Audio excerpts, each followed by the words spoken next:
Bem, galera do sétimo ano, tranquilo? Beleza? De volta aqui para mais uma videoaula com vocês. Hoje eu vou dar um ênfase, galera, na questão da revisão dessa avaliação que vai rolar essa semana, beleza? Na semana 7.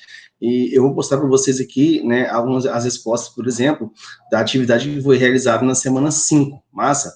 Então, eu vou iniciar a aula explicando, no caso, corrigindo as atividades, né, que foram feitas na semana 5, e eu vou enviar junto com esse vídeo também, né, naquele bloco de notas que tem, que você sabe acessar, aí pelo site Plural, eu vou enviar para vocês o gabarito da semana 5, tá? Mas antes de enviar esse gabarito, né, eu vou estar corrigindo com vocês, diretamente com vocês, nesse momento, beleza? Olha só, galera, a gente vai estar fazendo o quê, né? A gente vai estar corrigindo nessa semana, né, agora com vocês, a referente à semana 5, tá? Porque, por causa da revisão. Eu deixei para ficar mais fresco na cabeça de vocês, para que vocês possam estudar infinitamente melhor e obter melhores resultados na nossa provinha que vai rolar essa semana, tá? Que eu espero com certeza o sucesso de todos, eu confio muito em vocês, eu sei que vocês estão mandando mega bem em casa, beleza? Vamos lá. Bom, a primeira questão que deveria ser respondida, né, dessa revisãozinha, que vai cair o capítulo 3 e o capítulo 4, que são as cruzadas e a reconquista da Península Ibérica. Relacione as invasões bárbaras, a redução das guerras, aos avanços técnicos ou tecnológicos, a abertura de novas terras, com o crescimento da população da Europa. Quando eu estou falando para vocês relacionar, galera, eu estou falando o seguinte, vocês vão ter que criar um link entre essas coisas que acabaram ocasionando o quê? Né? As invasões bárbaras, as invasões bárbaras relacionadas com os avanços técnicos, a abertura de novas terras, e que vai culminar, ou seja, que vai terminar com a questão do crescimento da população. Qual a resposta que eu esperava de vocês para isso, né?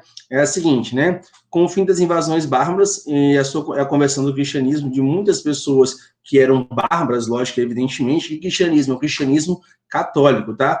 Educados, no caso, sob a luz dessa religiosidade, houve uma melhor convivência com as populações herdeiras dos romanos, o que acabou ocasionando também uma diminuição dos conflitos, né? Ou seja, diminuição das guerras, tá? Das destruições de plantações, destruições de vilas, do fim da fome, das epidemias.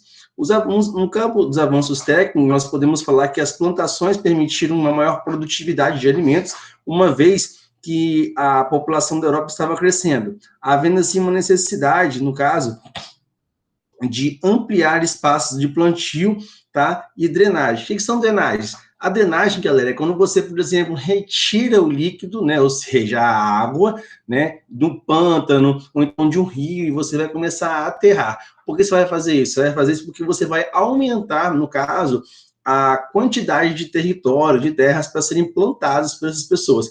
Então, por isso que a gente fala da questão da drenagem de pântanos, da derrubada de florestas, que você vai ampliar as terras. Ponto essencial para você entender essa questão da ampliação do número de pessoas. É o seguinte, quanto mais pessoas eu tenho, mais alimentos eu tenho que ter. Mas quando eu tenho mais pessoas, eu tenho mais braços para trabalhar. Consequentemente, mais bocas para alimentar. Então, aquela região ela vai ter que ser atendida por uma demanda X. Exemplo, vou realizar uma festa para 50 pessoas. Posso chamar 50 pessoas? Sim. Posso chamar 60 pessoas?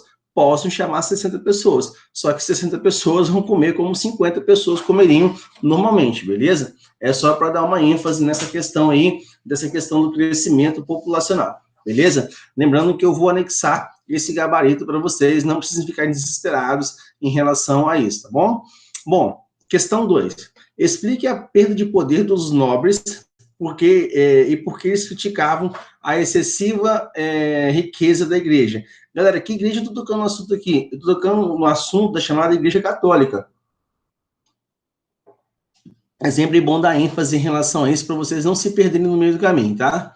Bom, com a divisão igualitária das terras entre os nobres e seus filhos, com a aplicação da primogenitura, houve um grande número de nobres ligados ao clero, né? E também o de cavaleiros que dependiam dos senhores feudais. Enquanto a igreja tinha muito poder, dinheiro e terras, despertando o interesse de nobres cavaleiros, era colocada a igreja para cuidar apenas das questões espirituais, segundo essa nobreza. Portanto, não necessitaria de terras, e o que gerou conflito entre as duas instituições, a nobreza e a igreja, abrindo brechas para o incentivo clerical às cruzadas, que ocuparia os cavaleiros, tirando todo o foco e riqueza da igreja. Galera, resumidamente falando, é o seguinte, olha, bom, antigamente quando você tinha um rei, e o rei tinha, por exemplo, 3 filhos, as terras iriam ser divididas igualmente entre os 3 filhos, beleza? Até nem problema nenhum. Só que, posteriormente, né, na chamada Baixa Idade Média, rolou uma mudança nessa regra da divisão. Por quê?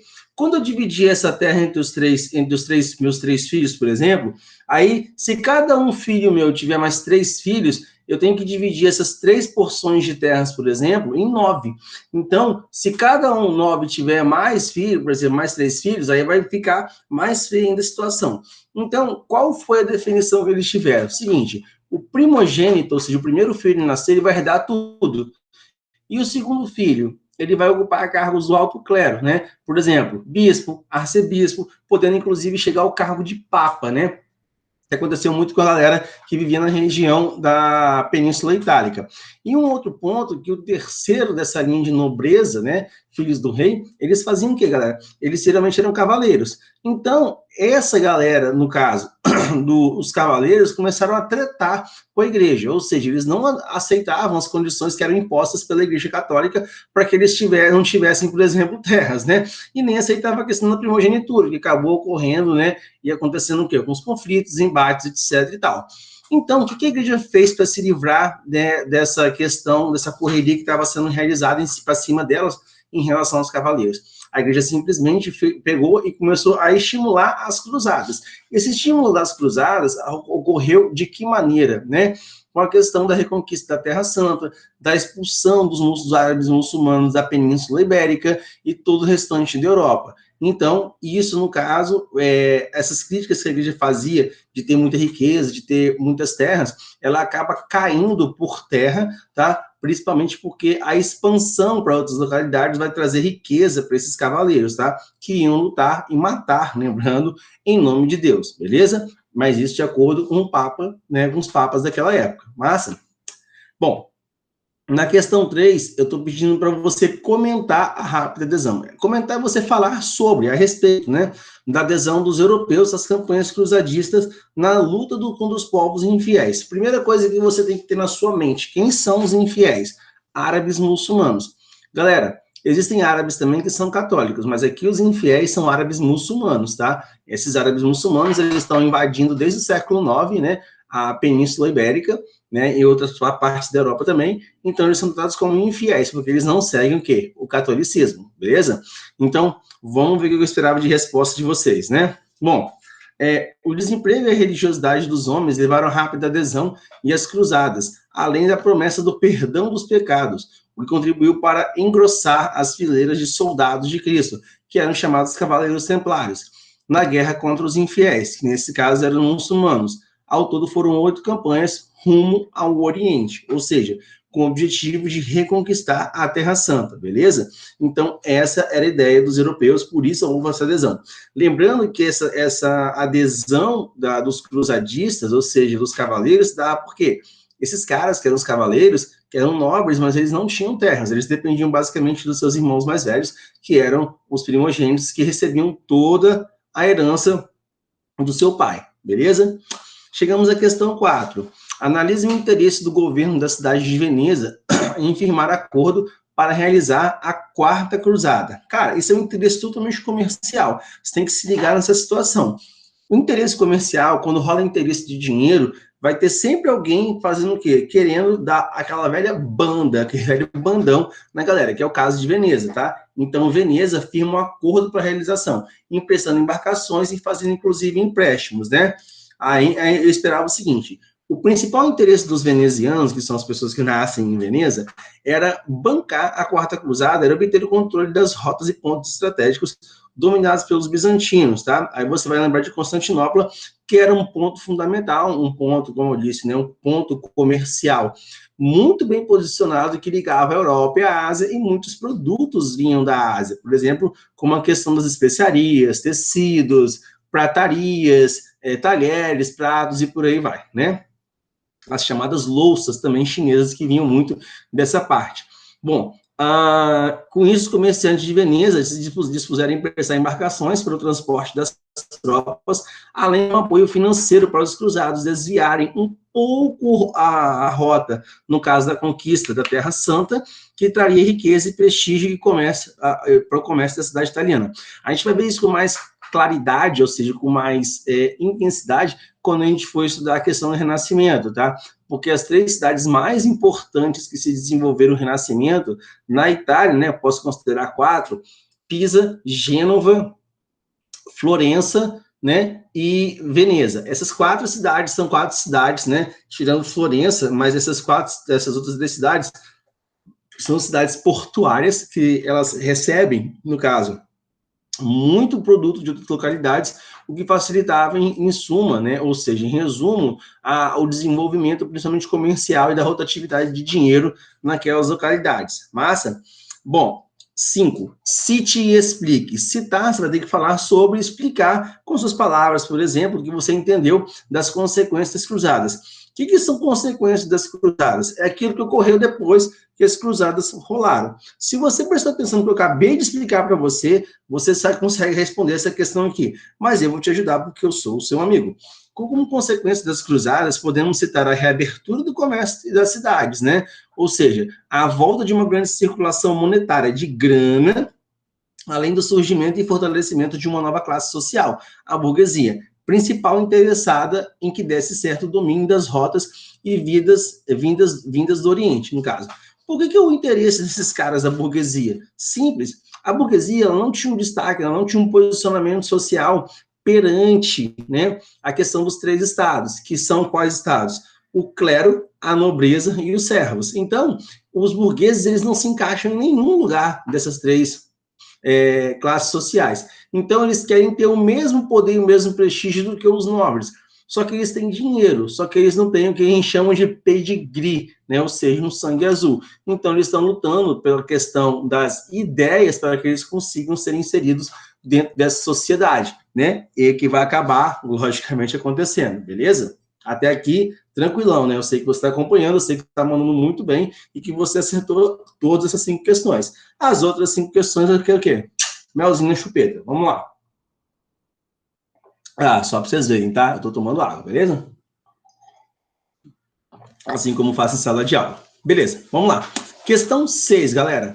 Sim, a expansão islâmica também abrangia os mares. Desde do califa Muawi, né, os muçulmanos dispunham de uma frota e com ela também alargaram seu poder e invadiram as ilhas do Chipre, Rhodes, Creta, Sicília, além de transformarem o porto de Císico, né, os Císicos, na Ásia Menor, em importante base naval islâmica, onde passaram a assediar Constantinopla, né? Bom, a hegemonia islâmica no mar Mediterrâneo foi quebrada, entre outras coisas, a partir de ofensivas das cruzadas, como consequências da perda dessa hegemonia nós temos. O que é hegemonia, galera? Hegemonia é um domínio que você tem durante muito tempo, tá? Então, se você observar, a única questão que você pode dar como certa, né, é a questão a reabertura comercial da Europa, eu comentei nas questões anteriores, que isso é uma consequência das cruzadas, a reabertura comercial, a questão da reabertura das cidades para a questão comercial, né, tudo ligado à questão da circulação monetária, sobretudo das cidades portuárias. Destaque, como eu falei para vocês anteriormente, Veneza e Gênova, que são as 2 principais cidades que vão deslanhar. Depois Pisa e depois, né, a Florença, beleza? Então, questão 6, de boinha, né? Questão 7. Restritos à Península Arábica, né? Ou seja, né, ou de onde vêm os árabes, até a primeira metade do século VII, os árabes chegaram a diferentes regiões no ano 750 depois de Cristo, tá? Só um adendo aqui para ser feito. A gente tem que lembrar que no século VII, né, ou seja, quando foi criado a religião islâmica, eles cresceram um pouco mais de 120 anos, eles cresceram, né, e já no século VIII, que é esse século aqui, eles começaram a entrar em contato com outros povos, ou seja, o expansionismo islâmico ele foi violentíssimo. Já vimos os motivos em sala de aula, beleza? Observe o mapa que apresenta o alcance desse movimento, né? Aqui estou dando destaque da Península Ibérica. Sobre esse período e com o auxílio das informações do mapa, é correto afirmar que A, B, C, D ou E. Resposta, letra E. A expansão árabe, né? Se você observar aqui, ó, toda essa parte aqui, ó, é o expansionismo árabe, tá? Eles saem dessa região aqui, que é chamada Península Arábica, e vão se espalhando por outras localidades. Vejam que eles vêm margeando o norte da África até chegar na Península Ibérica, beleza? Que eu dei um destaque aqui maior nessa parte aqui, ó. Quando eles chegaram, eles empurraram, ou seja, empurraram entre aspas, né? Eles acabaram expulsando essas pessoas que viviam na Península Ibérica para onde? Para o norte da península. Depois, né, mais para frente, você vai ter a questão do expansionismo e das chamadas cruzadas, né? Ou então, no caso da Espanha e de Portugal, da reconquista da Península Ibérica, beleza? Então, sobretudo a partir da Península Ibérica, as transformações culturais, como greco-romana, que haviam se distanciado com as invasões bárbaras, porque muitas pessoas perderam contato com essa questão, tanto da cultura romana quanto da cultura grega. A gente tem que lembrar que as invasões bárbaras, elas acabam o quê? Você acaba misturando informações, né? As inovações da álgebra, da astronomia e da medicina. Por quê? Muitas pessoas discriminam muito a questão do povo árabe muçulmano, mas são povos altamente estudiosos, eles são inteligentíssimos, assim como todas as pessoas, ou qualquer pessoa do mundo pode ser inteligente, eles têm uma facilidade muito grande também, e eles desenvolveram muita coisa da álgebra, astronomia e medicina. Então, questão facinho, eu sei que você está dominando isso aqui, está tranquilaço, né? A revolução do mestre de Avis, na questão 8, possibilitou a ascensão de uma nova dinastia em Portugal, tá? Com Dom João I, estendendo-se até 1580, quando aconteceu a União Ibérica. A vitória de Dom João I, o mestre de Avis, né? A, B, C, D ou E. Resposta, galera, letra D, né? Deu uma nova orientação à política expansionista, tá? Porque ele estava querendo expandir-se através, não aproveitar mais somente as terras portuguesas, mas conquistar novas localidades comerciais para que ele pudesse usufruir, usar os produtos dessa localidade, vender na Europa e ganhar dinheiro, apoiada pela burguesia. Mais uma vez, está vendo? A burguesia italiana também apoiou a questão do expansionismo, apoiou as cruzadas. A burguesia portuguesa não vai ser diferente, porque eles enxergam que é isso, galera? Dinheiro, ganho com novos produtos que vão chegar na Europa. Que vinha na figura do Dom João, que o mestre já viu, uma oportunidade de um crescimento econômico. Lembrando que esse camarada Dom João, né, ele era filho de Dom Fernando, mas ele era um filho bastardo, fora do casamento. Então, por isso que a burguesia portuguesa acaba fazendo o quê? Acaba apoiando demais esse cara para chegar no poder. Como a burguesia apoia Dom João para chegar no poder, o que Dom João faz? Apoia a burguesia para a questão de uma política expansionista nas chamadas capturas além mar, ou seja, né, a conquista de novas terras fora de Portugal, beleza? Questão 9. A formação de Portugal e Espanha como monarquias centralizadas está relacionado às... Quando eu falo monarquia centralizada, você tem em mente o seguinte: monarquia centralizada, você tem uma pessoa só governando. Essa uma pessoa governando vai ser o chamado monarca absolutista. Quem está acima do monarca absolutista? Ninguém. Quem está abaixo? Todo mundo. É ele que manda em tudo. Ele tem um poder também, inclusive, apoiado muito pela igreja. Então, por isso que a gente fala que o poder dele é um poder divino, tá? Apoiado pela igreja católica, é muito bom lembrar isso, tá? Então, esse poder absoluto dele, ele faz o quê? Ele faz o que ele quiser, o que ele bem entender da vida dele. Ninguém manda nele, né? Ele é o dono do próprio umbigo, beleza?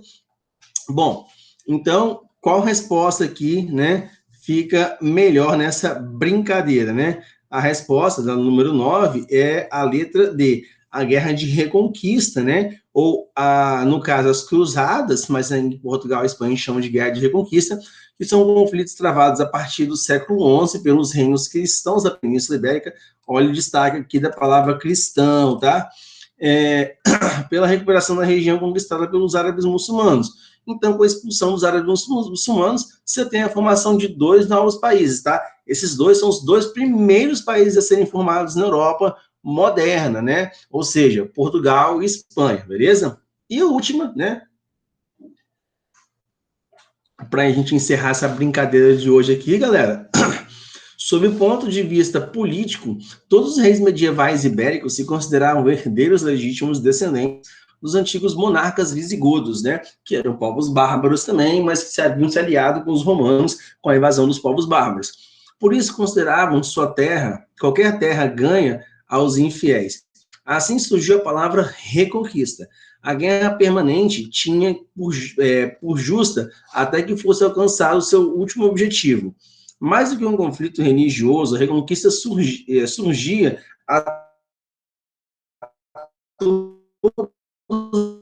na Europa cristã, uma questão, ou seja, eles tinham conquista, eles iam reaver aquilo que pertencia ou pertenceu aos seus antepassados. Eles quem? Principalmente portugueses e espanhóis. Sobre o fenômeno da reconquista, é correto afirmar que favoreceu o nascimento dos reinos ibéricos. Reinos ibéricos, o que é o reino ibérico? Da Península Ibérica. Quais são os dois reinos, né? A gente acabou de falar, Portugal e Espanha, foram os países que acabaram sendo formados por essa situação, beleza? Galera, olha só, aqui eu encerro essa revisãozinha para vocês. Eu vou disponibilizar, como sempre, meu e-mail para vocês. Qualquer tipo de dúvida, questões, indagações, esclarecimentos, questionamentos que vocês vierem a ter, né? É só entrar em contato comigo pelo meu e-mail, que eu vou estar fazendo questão de responder a todos vocês, beleza? Massa, eu espero que vocês aproveitem muito essa revisão, que vocês mandem super, ultra, mega bem a provinha de vocês, né? Beijo de luz, fique com Jesus. Tchau, valeu!